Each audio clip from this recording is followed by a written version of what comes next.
give everybody, I wanted to make sure that you guys knew what was happening before anything crazy happened. So everybody,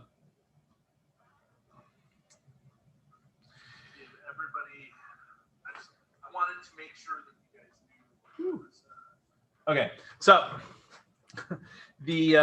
so what we're going to do is we are going to work backwards from empirical formulas. So we've gone forward through empirical formulas. We have gone from percent composition. We have taken a formula and determined the percent composition. So now we're going to do the fun part. And the fun part is going and taking the percent and turning it into a formula.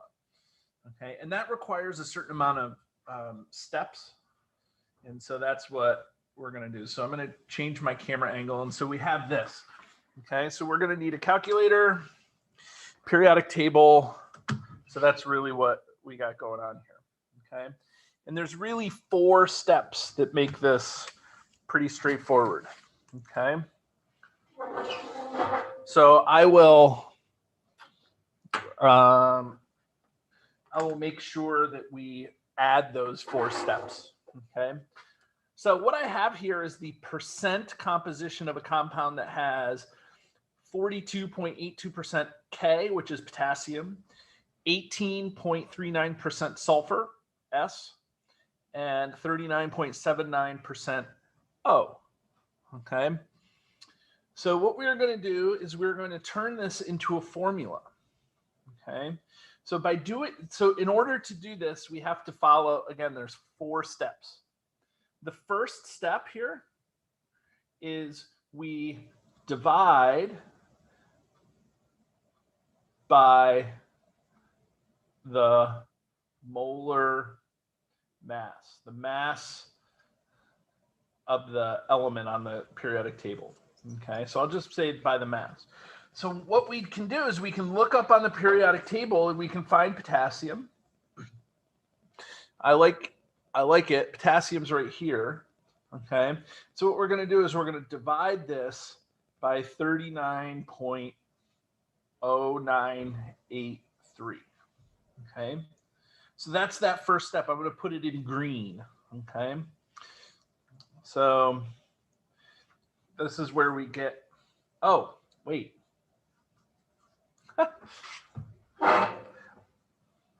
I screwed up. Isn't that funny?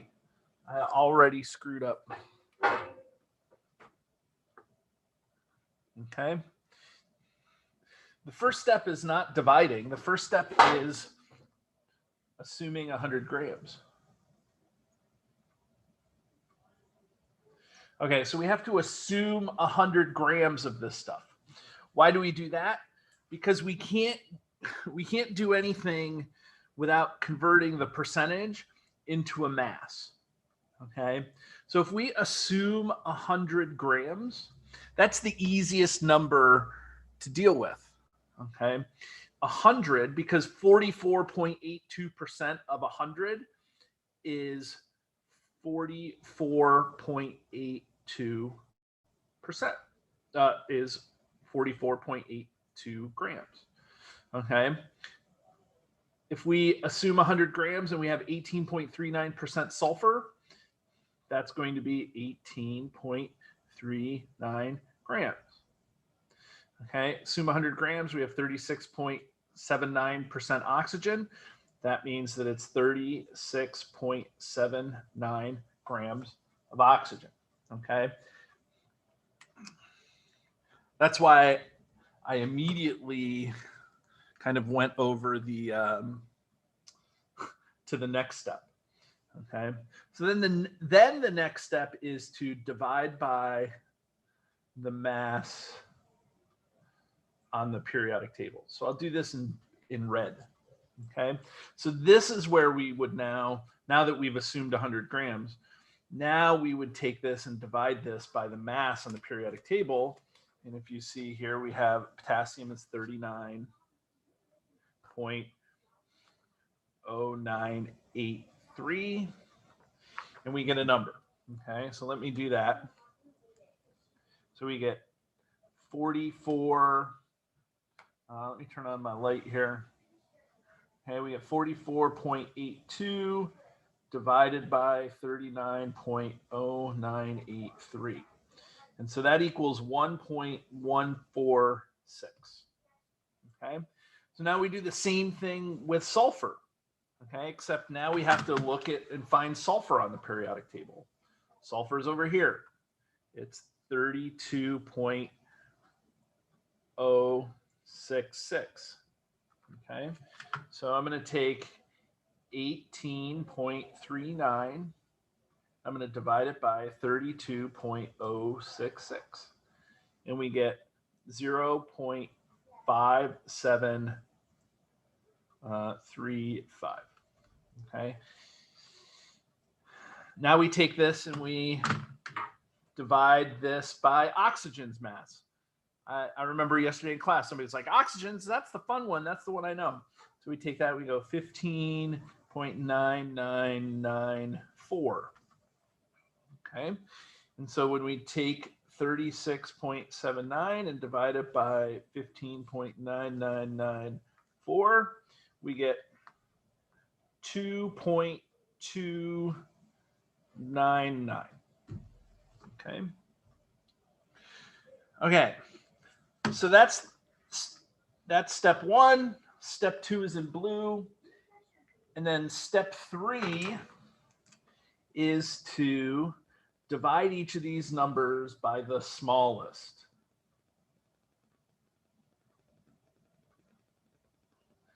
Okay, so we look at these numbers that we just got in red, 1.146, 0.5735, and 2.299. Which of these is the smallest? Well, that's pretty straightforward. This one is the smallest. So we're going to divide this number by that. We're going to divide this number by that. And we're going to divide this number by the smallest. Okay, so we've assumed 100 grams. We've divided each number by their mass on the periodic table. And now we look at the values. We find the smallest one and we divide each one by the smallest. That means that there's always going to be a value that has a 1 in it. Okay, there's always going to be a 1 here. If we're taking and dividing by the smallest, there's always going to be a 1 there. Okay, so now we do this math. Okay, so we go 1.146 divided by 0.5735. Okay, and look at that number. It says 1.998. Okay, to me, that's close enough to be 2. I want these numbers to be whole numbers. So that's close enough to equal 2. Okay, the answer was 1.998. I'm going to round that up to 2. Okay, now this one, 2.299 divided by 0.5735. Okay, and that's, okay, you get an answer of 4.0087. Well, that's close enough to 4. So what we have now is the number of each atom in the formula. That's what this gives us. So now we can take this and we can write the formula, because we have K and we have 2 of them. We have sulfur and we have 1 of them. And we have oxygen and we have 4 of them. So that's K2SO4.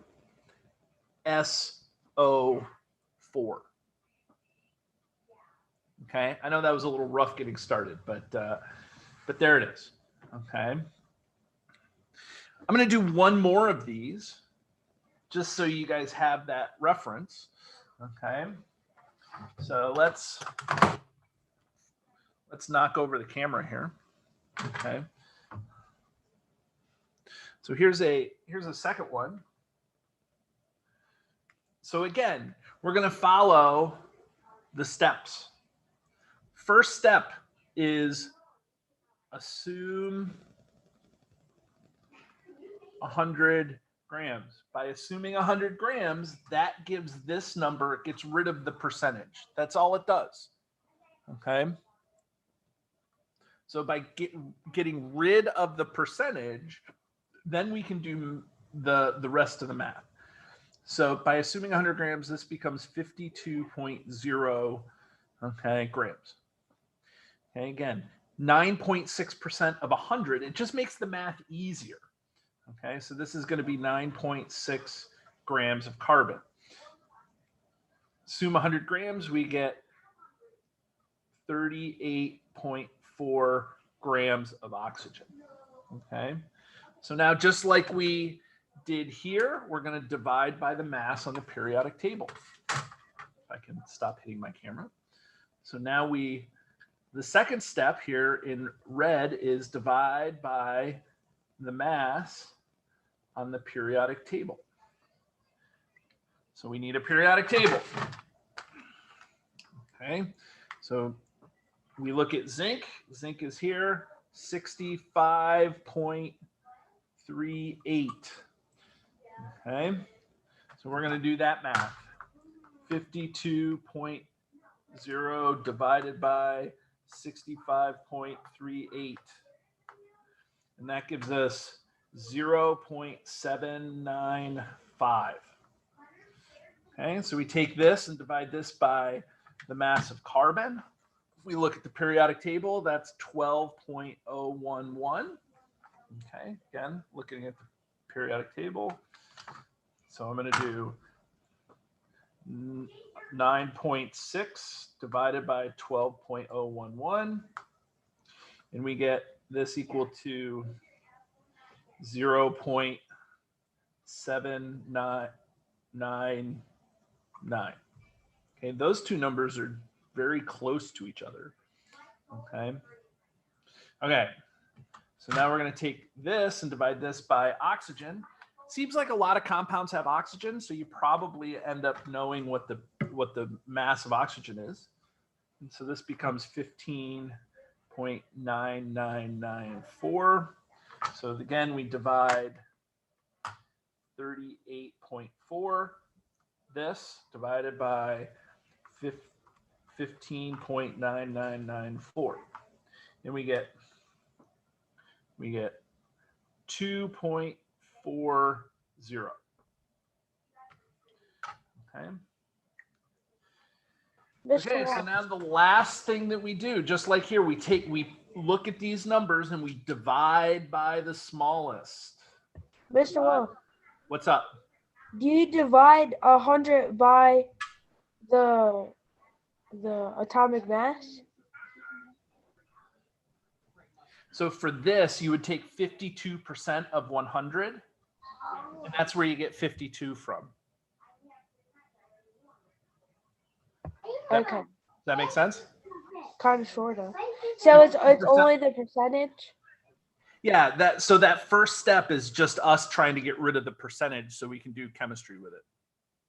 Okay. Okay. So now the last step here,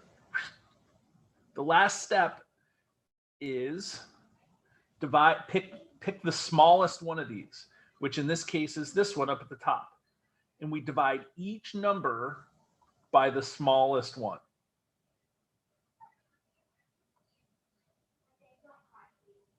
Okay, so this is going to be 1. Okay, I'm sure that you realize that that's going to be 1, but I'll still do it. 0.799 divided by 0.795.